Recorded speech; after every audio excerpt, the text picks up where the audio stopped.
Bishut Merav Rabotai, avec la permission d'Hachem, la paracha de cette semaine, elle coïncide avec la fête de Hanouka. La paracha de cette semaine, elle nous parle de la souffrance de Yosef Hatzadik en Égypte. Une souffrance inimaginable. 10 ans de prison. On aurait pu dire, mais qu'est-ce qui se passe? Est-ce qu'Hachem, il n'a rien à faire? Rien que faire souffrir comme ça les gens? 10 ans, le pauvre, qu'il était dans la prison, vendu 4 fois à des étrangers. Il y avait une femme qu'elle accusait de viol, alors que lui, il n'a rien fait.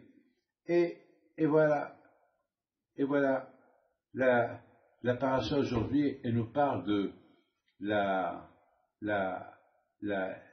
fin des souffrances de Yosef. Ça veut dire il faut toujours savoir que lorsqu'il y a une souffrance, il faut savoir qu'il y a toujours une fin. À la fin des 2 ans.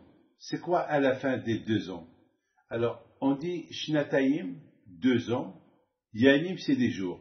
Alors moi j'ai expliqué que les souffrances de Yosef pendant ces 2 ans-là, c'était des souffrances pas ordinaires, c'était des souffrances ils étaient pour lui comme 2 jours. Vous imaginez c'est quoi 2 ans? Des souffrances de 2 ans qui deviennent comme 2 jours, ça veut dire que c'est rien du tout. Mais on va essayer d'expliquer pourquoi tout cela. Il faut savoir que HaKadosh Baruch Hu, il ne fait rien sans raison. HaKadosh Baruch Hu, il veut nous apprendre des leçons. Vous savez que le peuple juif, s'il existe jusqu'à maintenant, c'est parce que le peuple juif, il suit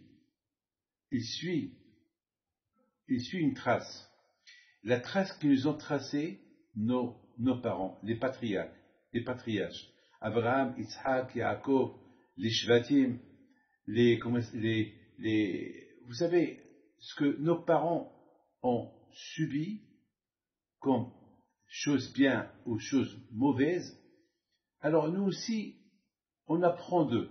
Ça veut dire, la façon que Abraham Avinu, il a fait la Brit Mila, il a risqué sa vie, il était vieux, et il a fait la circoncision.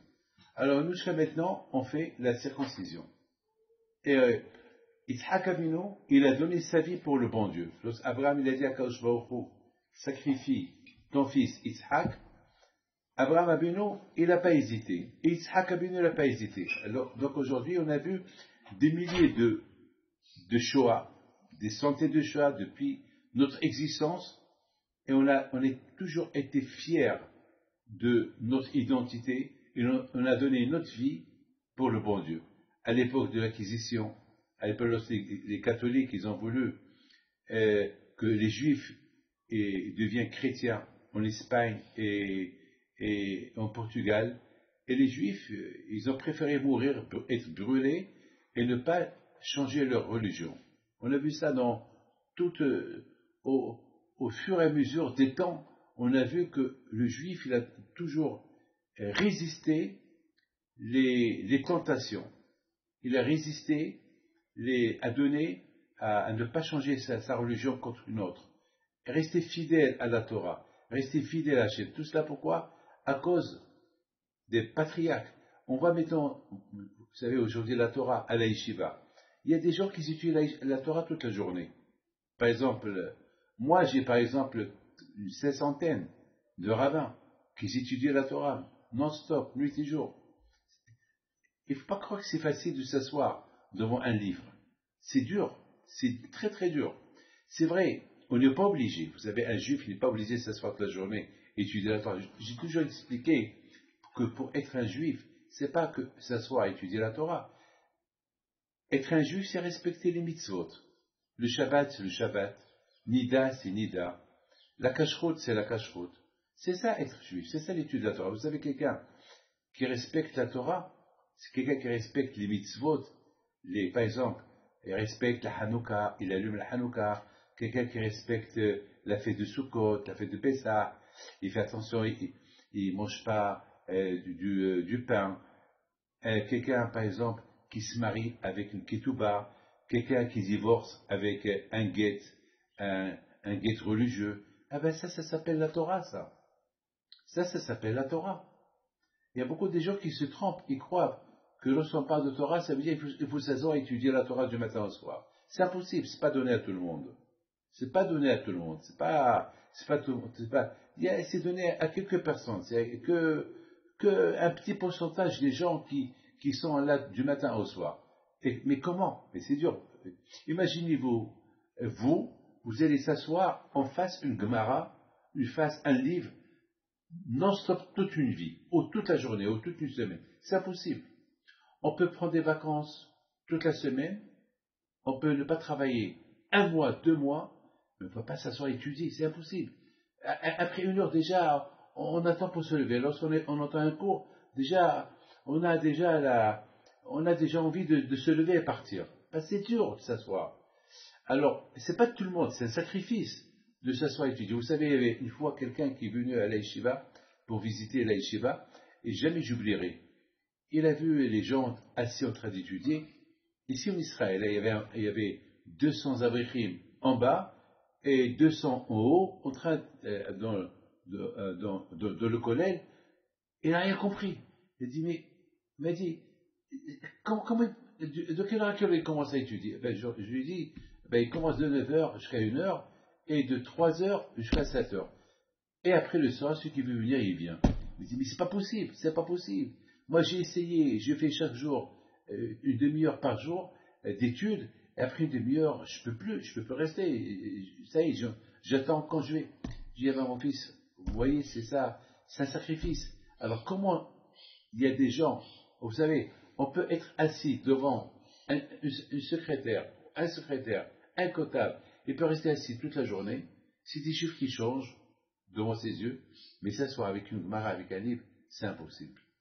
C'est impossible, parce que dans la tête de la personne, les gens, ils se posent la question, mais qu'est-ce qu'ils font devant un livre? Ils n'ont pas à le vol d'étudier ce livre-là, mais on a appris ça de Yaakov Abinu. Yaakov Abinu, toute sa vie, c'était la Torah, il étudiait la Torah. Donc, on voit que toutes les souffrances que nos parents ont souffert, toutes les souffrances que nos parents ont, Abraham, Isaac et Yaakov ont souffert, et on a vu que tout le temps, après la souffrance, il y a toujours des bons résultats qui vont sortir. Mes amis, la Torah est venue nous apprendre de ce qui s'est passé avec Youssef une leçon. Quelle est la leçon? Ne pas se poser des questions. Lorsqu'il y a quelque chose qui arrive, on voit que le mal qui arrive. Il y a la dépression, il y a des commentaires, et pourquoi, et pourquoi, et pourquoi. Et à la fin, la personne, elle est découragée, il ne sait plus quoi faire. Eh bien, mes amis, on a vu le contraire chez Youssef Hatzadik. Il pouvait se poser des milliers de questions. Pourquoi tout ça, ça m'est arrivé? J'ai rien fait. Pourquoi j'ai été vendu par mes frères? Et pourquoi mes frères m'ont vendu?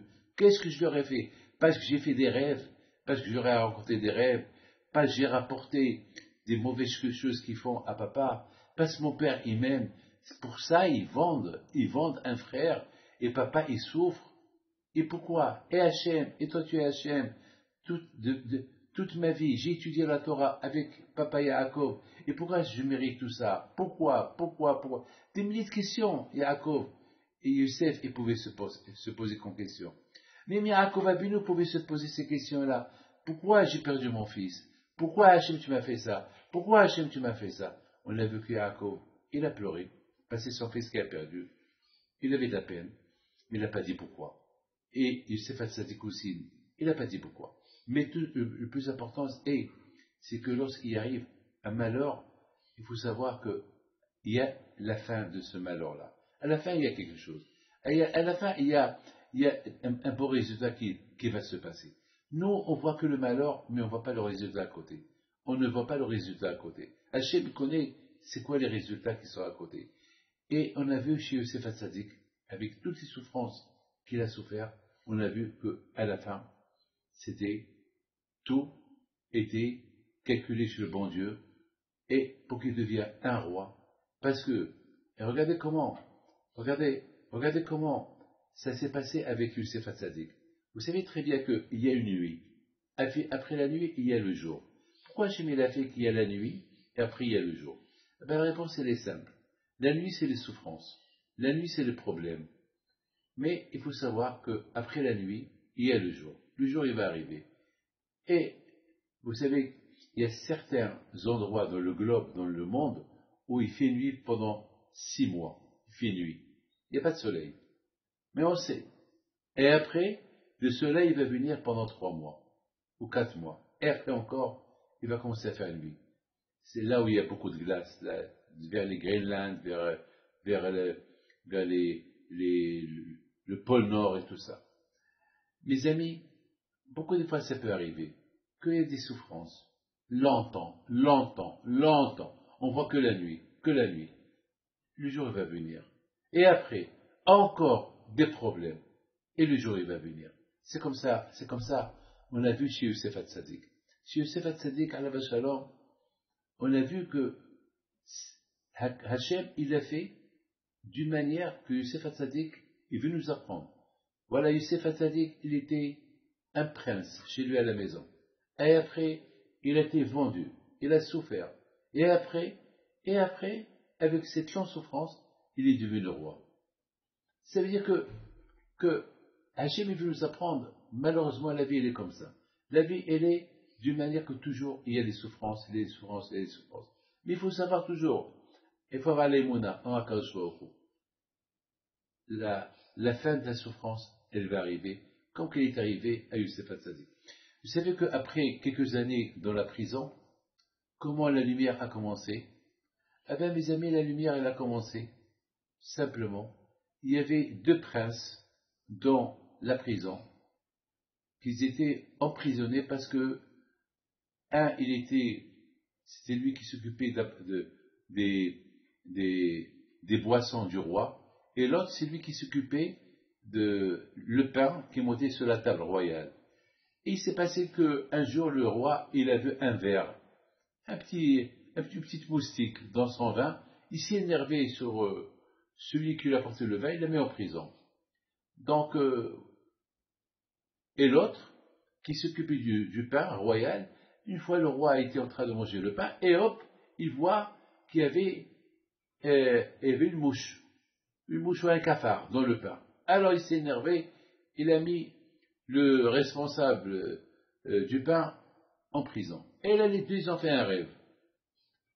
Et Youssef Hatzadik, il leur dit, qu'est-ce qui se passe? Pourquoi vous avez l'air tendu? Eh bien, ils lui ont dit, parce que on a fait un rêve. Il leur a dit, dites-moi le rêve, peut-être je peux vous donner l'explication. Ils ont raconté le rêve. Alors, Youssef Hatzadik, il a prié à Kadosh Baruch Hu que ce qui sort de sa bouche, il va être réalisé. Voilà, c'est tout. Et puis il dit au monsieur qui a fait le rêve, il a rêvé qu'il donnait le vin et 2 grappes de raisin à Paro. Alors, Youssef lui a dit, alors dans 3 jours, le roi, il va te libérer de la prison et tu vas devenir comme avant, tu vas dire comme avant, tu vas lui servir le vin comme avant, et il va plus t'accuser, il va pas te couper la tête. Parce que finalement, c'est pas ta faute, parce que tu lui as apporté le verre de vin et une mouche, elle est tombée dans le vin, alors c'est pas ta faute, c'est pas toi qui as mis la mouche dans le vin, la mouche, elle est tombée toute seule, donc tu es acquitté. L'autre, il lui dit, moi j'ai rêvé que j'avais comme des grains de blé sur ma tête, et il y avait des oiseaux qui piquaient, qui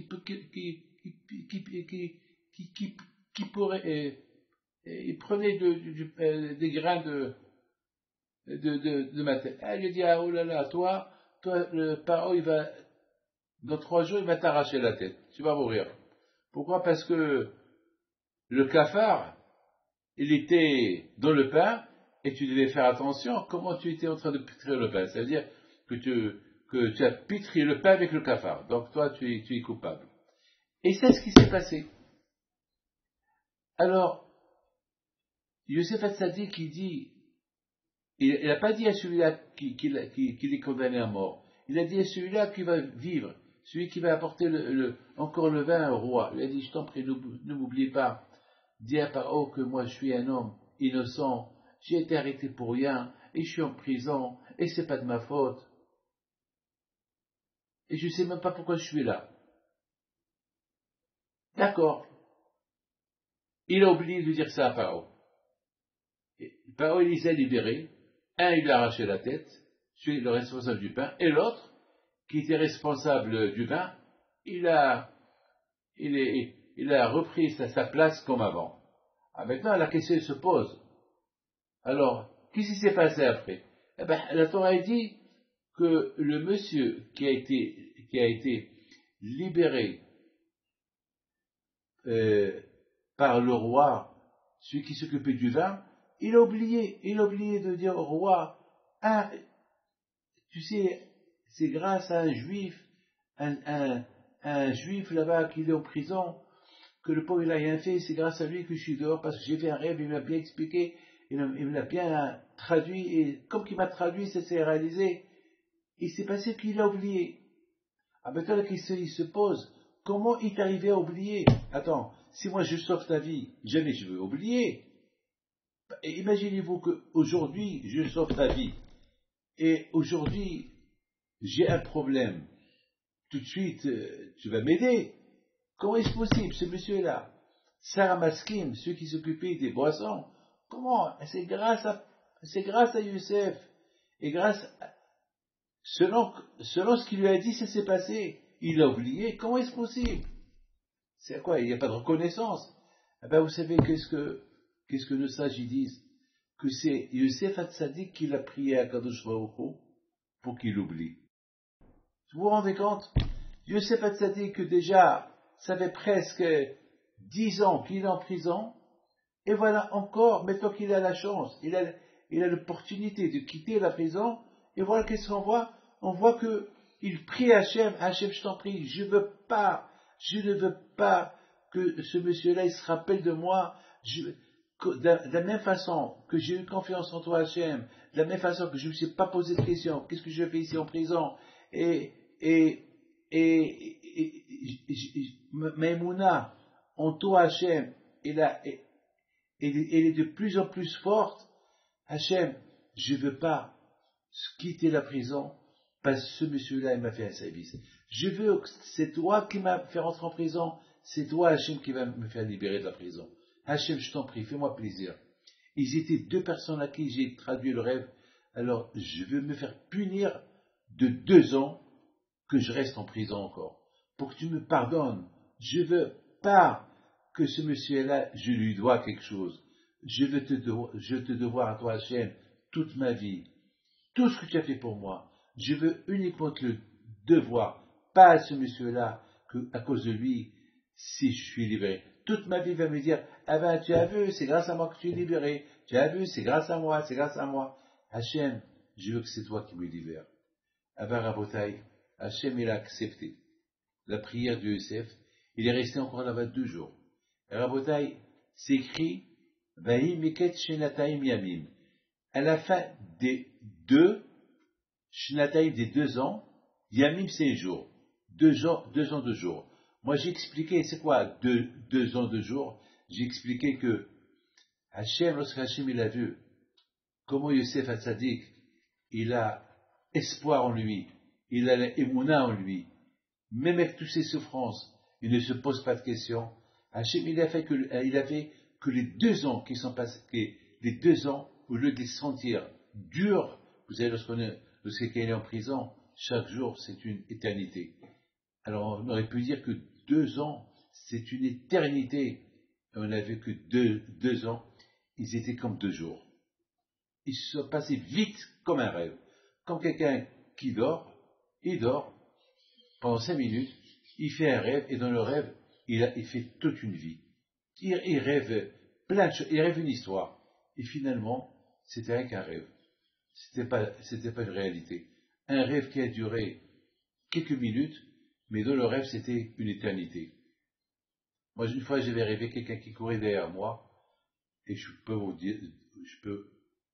vous donnez ma parole d'honneur, que dans le rêve c'était des jours et des nuits, et des cache-caches, un rêve, un cauchemar inimaginable. Mais alors je me suis réveillé, c'était même pas 5 minutes. J'avais dormi rien que 5 minutes, c'est tout. Eh bien, Akadosh Baruch Hu, il a fait que Paro, il a fait un rêve. Quelle est la connexion à la fin des 2 ans, Paro il fait un rêve? Ben, comme je viens de vous dire, que ces 2 ans, ils sont passés comme un rêve. Comme un rêve. Un rêve. Lorsqu'à Botaï, on a confiance en Akadosh Baruch Hu, même lorsqu'on souffre, ces souffrances, non seulement qu'on ne les sent pas, mais Hachem y fait que ça se passe vite. Même que dans le temps, ils vont durer quelques temps, mais Hachem va faire que nous, on ne va pas les sentir comme le temps qu'on vit avec ces problèmes-là. On va les sentir comme un air du temps qui passe vite. Mes amis, on n'a pas le droit de poser des questions à Hachem, pourquoi, parce que on ne sait pas pourquoi. Beaucoup des fois, comme je vous ai dit tout à l'heure, quelqu'un par exemple qui rate son avion, et à la fin, ben, c'était pour son bien. On entend que l'avion il s'est écrasé. Jamais j'oublierai, il y avait, lorsque l'avion Air France, qu'il a quitté Rio de Janeiro pour Paris il y a un peu plus de 10 ans, jamais j'oublierai, il y avait, comment ça s'appelle, il y avait des gens que, qui sont arrivés un peu en retard, ils ont fait scandale à l'aéroport parce qu'ils ont dit que le guichet est fermé, ils peuvent plus, et ils ont dit, ils ont fait un scandale, bon, finalement, ils ne pouvaient rien faire. Lorsque l'avion s'est écrasé, eh ben, ces 2 personnes-là, que la police elle avait arrêté à cause du scandale qu'ils ont fait, ils ont commencé à donner des éloges à Dieu. Ils ont dit merci à Hachem, merci que tu nous as, qu'on a raté cet avion, excuse-nous Hachem, pourquoi? Et là, mes amis, même la police, elle les a libérés, parce que la police, ils leur ont dit, ben, vous êtes des miraculés, ben, vous avez bien fait de crier, ben, vous avez crié, et là vous avez connu qui est Hachem. Et jamais j'oublierai comment ils parlaient ces 2 messieurs-là. Ce pas des juifs, c'est des non-juifs qui ont reconnu que le fait qu'ils ont raté, et vous savez qu'ils avaient, ils avaient, ils avaient des rendez-vous très importants à Paris, mais Baruch Hashem, et vous savez très très bien que à cause qu'ils ont eu la vie sauve, eh ben, les rendez-vous qu'ils avaient à Paris, lorsqu'ils sont repartis à Paris quelques jours plus tard, eh ben, ils les ont accueillis avec les bras ouverts et ils leur ont confié qu'ils n'allaient pas les prendre comme pour travailler avec eux, mais avec ce miracle qu'ils ont eu et avec ce scandale qu'ils ont, ce que tous les journaux ont parlé sur eux, alors c'est un honneur pour eux de travailler pour eux. Vous voyez, Rabotai, il y a des choses que vous savez, tout ce qui arrive, c'est Mina Shamaim, c'est Akadosh Baruch Hu. Il sait ce qu'il fait, parce que de chaque chose, il y a un bonheur qui va sortir. Mais nous, on ne le voit pas. Nous, on voit que le présent, on ne voit pas la fin de l'histoire. On ne va pas, comme par exemple quelqu'un qui, la nuit, il fait un cauchemar, il dort. Il cherche à la fin du cauchemar, mais à la fin du cauchemar, il arrive lorsqu'il se réveille. Et lorsqu'il se réveille, il fait un sourire. Ouf, Baruch Hashem, ce n'était qu'un rêve. Ben, mes amis, lorsqu'on a les moyens à Akadosh Baruch Hu, toutes les souffrances qu'on peut souffrir, ça ne peut être qu'un rêve, et après on oublie tout, et le bonheur commence. Vous savez, mes amis, dans la Torah, il y a plein de choses qu'on apprend. On apprend quelque chose de merveilleux, et ça, je voudrais vous le dire. Yitzhak Avinu, il avait un fils qui s'appelle Esav. Esav, il était un grand rachat. Et on a vu que Yitzhak Avinu, toute sa vie, il a eu patience avec Esav. Toujours, il avait l'espoir. Peut-être. Esav, un jour, il va faire pénitence. Il va retourner vers lui. Toujours, peut-être, peut-être, peut-être, peut-être. Et jamais ce peut-être-là est arrivé. On a vu que Yitzhak Avinu, il est mort. Et lorsqu'il est mort, qui l'a enterré? Esav et Yaakov. Et Yitzhak Avinu, il aurait pu faire un testament. Je ne veux pas que Esav, mon fils, m'enterre. Il me fait honte, il m'a fait honte pendant toute ma vie. Mais maintenant, ce n'est pas à ma mort, lui, toute sa famille qui vont venir à mon enterrement, qui va me faire. Je ne veux pas qu'il vienne, ni lui. Il pouvait faire ce testament-là. Et tout le monde va respecter le testament. Parce que c'est. Et vous savez, même aujourd'hui, j'ai vu beaucoup de gens qui ont perdu leurs parents, et parce qu'ils avaient des problèmes avec leurs parents dans leur vie, eh ben, il s'est passé que les parents, ils ont laissé des testaments. On ne veut pas que tel et tel approche à être dans les funérailles. Et surtout, on ne veut pas qu'il fasse rien à notre mémoire. Je vous donne la parole d'honneur. Je connais beaucoup des juifs. Je n'ai vu des testaments comme ça. Donc Yitzhak, il aurait pu le faire. Mes amis, on a vu que Yitzhak, il n'a pas fait ce testament-là. Pourquoi? Parce qu'il a donné la chance à son fils. Il dit, peut-être mon fils, toute sa vie, il n'a pas fait teshuva. Toute sa vie, il n'a pas fait pénitence. Toute sa vie, avec tout ce que j'ai fait pour lui, il n'a rien fait. Peut-être à ma mort, il va faire teshuva. Peut-être lorsqu'il va m'enterrer, il va entrer dans la grotte de Hebron, mais à Marpella, il va voir la tombe d'Abraham, la tombe de Sarah, la tombe de Rivka, sa mère, et ma tombe à moi. Il va voir qu'il reste encore 2 places, une pour lui, une pour Yaakov. Peut-être il va faire teshuva. Yitzhak Avinu, il lance un message pour tous les juifs. Un message qui est le suivant. Jamais ne se désespérer. Il y a toujours la chance. Il y a toujours un espoir. Il y a toujours un espoir. Vous voyez, le bon Dieu lui-même, il nous donne une fois par an, qui pour Rosh Hashanah, pour faire Teshuvah, jour du pardon, pour faire la Teshuvah, et pour retourner vers Hachem. Mais Hachem, il sait qu'on ne va pas faire Teshuvah. Hachem, il sait que je ne vais pas changer. Mais Akadosh Baruch Hu, il a toujours l'espoir. Il ne voit pas le côté négatif, il voit le côté positif. Peut-être, mes amis, c'est les exemples qu'on prend de la Torah. Yitzhak de même. Il a dit peut-être à ma mort, il va voir qu'il y a une fin. Il y a une fin. Peut-être de cette fin-là, il y a la lumière qui va sortir. Peut-être en me voyant sous la terre, il va dire quoi? Papa, qu'il était comme un ange. Il est mort? Ben oui, il est mort. Peut-être la mort, elle va le rendre dans la Teshuvah. On a vu, mes amis, aussi, Noah, lorsqu'il a construit l'arche de Noé, ça lui a pris 120 ans. Alors que Noé était un homme très intelligent. Il aurait pu prendre des gens pour l'aider et construire l'arche de Noé en un an. Ça lui a pris 120 ans. Pourquoi? Hachem, il veut donner le temps, la patience. Noah, il s'est pris de patience. Hachem dit à Noah, patiente, construis-la tout seul, pendant 120 ans. Peut-être les gens du déluge, ils vont faire pénitence, ils vont retourner vers moi. Lorsqu'ils vont apprendre c'est la fin du monde. Peut-être. Mais Hachem, mais tu sais qu'ils vont pas faire tes chevaux. C'est pas grave.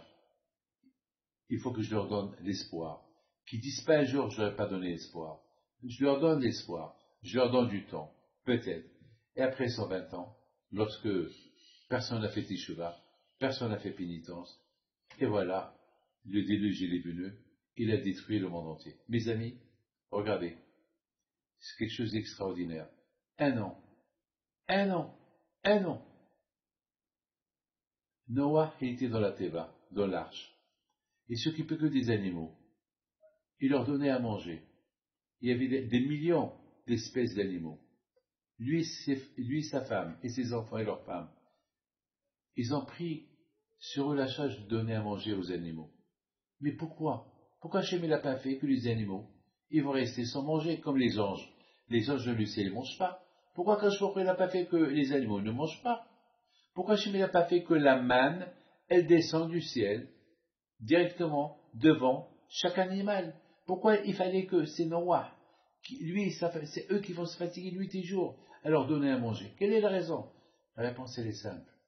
Hachem, il va apprendre à Noah. Noah, tu t'es pas occupé des hommes, des êtres humains, pour venir vers moi. Tu t'es occupé de construire l'arche, mais tu n'as pas été convaincant. Tu aurais pu convaincre les gens. Tu n'as pas réussi. Vous savez, dans la vie, regardez, il y a Abraham Avinu. Il a réussi à convaincre les gens pour les mettre dans le Teshuvah. Baruch Hashem, nous, si on a réussi à convaincre des milliers de personnes pendant notre vie pour leur donner l'émouna au Kadosh Baruch Hu. Et toi, Noah, t'as pas réussi, mais tu es un bon gars pour donner à manger aux animaux. Lui, tu aurais pu donner à manger, le manger spirituel aux êtres humains, mais tu l'as pas fait. Hachem, il a voulu que Noah, lui et sa femme, et ses enfants et leurs femmes, il a voulu les entraîner. Comment donner à manger aux gens, aux animaux. Comme ça, de là, ils vont apprendre comment donner le manger spirituel à l'homme une fois qu'il quitte la Théba. Donc, mes amis, dans la Torah, il y a tout à apprendre. Et je termine. Je termine avec une très belle histoire de Rabbi Pinto alav shalom, qui m'a raconté mon ami Rabbi Pinhas Abitan. Il m'a raconté cette semaine, lorsqu'on était au cimetière à l'enterrement d'une vieille femme, donc on attendait qu'on amène le corps. C'est là qu'il m'a raconté une histoire sur sa mère. Sa mère, bien sûr, elle est décédée peut-être il y a une trentaine d'années. Sa mère était une tzadékette. Sa mère était à l'époque de Rabbi Haim Pinto. Et lorsqu'elle était jeune, elle avait envie de manger de la langue. Mais ils étaient pauvres. La langue, il n'y avait que les riches qui mangeaient la langue, vous savez. Et Rabbi Haim Pinto alav shalom, toujours il aidait cette famille-là, la famille habitant. Toujours il les aidait. Et un jour il vient, mettons, cette femme-là était une jeune femme, c'était une envie qu'elle avait, elle était enceinte. Et voilà, Rabbi Haim Pinto alav shalom, il vient un vendredi, chaque vendredi il ramasse du manger pour les pauvres, et puis il arrive à la maison de la famille habitant. Il a commencé à crier, Awali, Awali, elle s'appelait Awali habitant. Alors la pauvre, elle entend la voix de Rabbi Haim Pinto, elle a reconnu sa voix, elle sort de la maison, oui Rabbi, ouais, la tête basse, elle dit, voilà, j'ai trouvé une langue pour toi, voilà, tu vas bien la faire cuire, voilà, et tu la manges, Jacob Shabbat, je ne sais pas à qui elle appartient, mais moi c'est moi qui l'ai trouvée, voilà, je te la donne. Il n'a pas voulu lui faire honte. Il n'a pas voulu lui faire honte. Et il lui a donné. Alors maintenant, cette femme-là, toujours, elle raconte à ses enfants, mais comment Rabbi Haim Pinto, il a vu? Comment il savait? Où il l'a trouvé? D'où il l'a amené? On ne sait pas. Mais Rabotaï, ça c'était Rabbi Haim Pinto, qu'il s'occupait des gens. Il s'occupait des gens. Noah, il aurait pu faire pareil. Rabbi Haim Pinto, alav shalom, au niveau matériel et spirituel, il était là il a compris que son but, c'est d'aider les gens, de les faire sortir de l'obscurité à la lumière. Cette femme-là pauvre, elle est enceinte. La pauvre, elle a envie. Elle est dans l'obscurité. Elle a envie, mais elle n'a pas d'argent. Quoi, elle va crever avec l'envie? Elle va mourir avec son envie? Vous savez qu'une femme enceinte, lorsqu'elle a envie de quelque chose, il faut qu'elle le mange. Eh bien, Rabbi Haim Pinto, je ne sais pas comment il a fait, par quel moyen il a réussi à lui apporter cette langue, cachère bien sûr, pour qu'elle se rassasie, pour qu'il enlève son envie. Eh bien, Rabotaï, il a fait sortir de l'obscurité à la lumière. Finalement, vous voyez, Rabotaï, lorsque quelqu'un a un problème, il a l'émouna et le bit'a kashwahu, Hachem, il a des solutions. Nous, peut-être, on n'a pas de solution. Moi, j'ai maintenant 72, je vais arriver à mes 72 ans, si Dieu veut, dans 6 mois. Dans ma vie, j'ai eu beaucoup de problèmes. Beaucoup d'obscurité, j'ai eu dans ma vie. Mais je vous donne un parole d'honneur. Ce ne fut que pour un temps, pour un laps de temps, et après toujours avec l'émouna et le bitachon en Dieu, j'ai vu la lumière venir. Hanouka, on est pendant la période de Hanouka. La Hanouka, c'est la lumière. Pendant 52 ans, les Juifs étaient dominés par les Grecs, jusqu'à que tous les Juifs se sont assimilés. C'était l'obscurité totale. Hosher, l'obscurité totale. Mais Hosher al-Pniteum. Il n'y avait plus d'émouna. Quelqu'un, mes amis, qui a l'émouna en Dieu, même qu'il est dans le problème, il y a toujours une lueur de lumière. Il voit, il y a un espoir, il y a l'émouna. L'émouna et le bitahon, la foi et l'espoir en Dieu, ça lui ouvre une porte, même que la porte elle est fermée. Mais elle est là, il y a une lumière, il y a quelque chose, peut-être, il y a peut-être, c'est peut-être là, peut-être Hachem, peut-être c'est mon bien. Ce peut-être là, déjà, il évite la déprime, il évite que se désespérer, il y a toujours quelque chose en qui il se penche. Il se penche. C'est comme quelqu'un qui est fatigué, eh bien, il se penche sur le mur. Il se penche contre le mur. Et nous, si on se penche contre le bon Dieu, eh bien, Akadosh Baruch Hu, il a envoyé les Hashmonaïm. Ils ont fait la guerre contre les Grecs. Déjà un miracle. Ils n'étaient pas nombreux. Ils les ont jetés d'Israël. Maintenant, ça c'est le miracle. On devait célébrer le miracle de la guerre. La guerre de quelques soldats contre des milliers de soldats et qu'ils ont gagné la guerre. Non, les Hashmonaïm, ils ont dit, ça, ce n'est pas une victoire. On est encore dans l'obscurité des Grecs. Ils vont encore revenir nous faire la guerre. Ils ne vont pas accepter la défaite. Et les guerres qui vont venir plus tard, ça va être des guerres 1000 fois plus importantes que cela. Maintenant, la première chose qu'on va faire, on va illuminer notre corps, notre âme, notre neshama. On va allumer la menorah. On va porter la lumière. Jusqu'à maintenant, de l'obscurité, de ne pas croire qu'il y a un Dieu. Jusqu'à qu'on a perdu espoir. On a perdu notre foi. Il faut maintenant refaire vivre l'aïmouna et l'espoir en Dieu pour qu'on puisse gagner les autres guerres qui vont arriver. Et c'est là qu'ils sont entrés au Beth Amikdash. Ils ont nettoyé le Beth Amikdash. Ils ont détruit l'autel du sacrifice parce qu'il était souillé par les Grecs, qu'ils ont sacrifié là-bas des cochons. Ils ont construit un nouveau sacrifice, un nouveau autel du sacrifice, et quoi? Et puis, ils ont cherché les fioles d'huile, qui étaient tous cassées, tous ouvertes. Ils ont trouvé une qui était fermée, avec un tampon du grand prêtre, au lieu qu'elle reste allumée un jour, elle est restée allumée 2 jours. Et c'est là que les Juifs, ils ont célébré que chaque année, on fait la fête de la lumière. Pas la fête de la victoire de la guerre. Pas la fête de la victoire de la guerre. Jusqu'à maintenant, il y a des guerres contre nous. Jusqu'à maintenant, il y a des guerres de la religion. Jusqu'à maintenant. Mais la guerre de la lumière, qu'on a gagné la lumière, ça, c'est le vrai miracle. Parce que vivre dans la lumière, dans l'espoir, dans l'aïmouna, avec une âme, avec une neshama, c'est une victoire éternelle. Parce que la victoire militaire, elle s'oublie. Une victoire militaire, il peut avoir des défaites. Une victoire militaire, elle n'existe pas. Tout le temps, il y a des guerres. Regardez Napoléon. Toute sa vie, il a subi des guerres. Beaucoup de fois, il a gagné. Et à la fin, il a perdu. Jules César. Beaucoup de fois, il a gagné. Et à la fin, il a perdu. Alexandre le Grand. Beaucoup de fois, il a gagné. Et à la fin, ils l'ont tué. On a Hitler. Il a fait beaucoup de victoires. Il a gagné beaucoup. Et à la fin, il a perdu. On n'a jamais vu quelqu'un qui gagne et reste gagnant.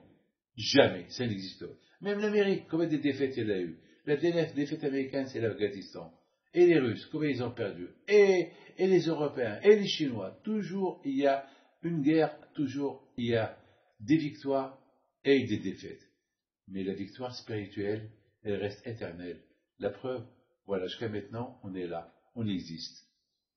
Voilà, et c'est ça la fête de Hanouka. La fête de Hanouka, c'est la fête de la Neshama, la fête de la lumière qui est en nous. L'âme qui est en nous, qui illumine. Et même lorsqu'elle réduit sa lumière, hop, encore Hanouka il arrive, et encore on la rallume. C'est pour ça qu'on commence par 1, 2, 3, 4, 5, 6, 7, 8. Chaque jour, on allume une bougie. Pourquoi chaque jour on allume une bougie? Pour se rappeler que lorsqu'on est de l'obscurité, on ne peut pas s'allumer d'un seul coup. La lumière commence à venir au fur et à mesure. C'est pour ça qu'on allume une bougie. Et encore, la lumière, elle va encore éclairer ta vie. Et encore la deuxième bougie. Et la troisième. Et jusqu'à la huitième.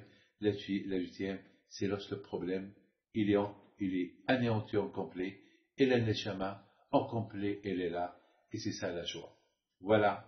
Quand Akash Baruch Hu vous protège, il vous donne la santé et la joie et la prospérité. Et que, Be'ez Hashem, vous verrez la fin de vos problèmes. Il n'y aura que la lumière. Amen.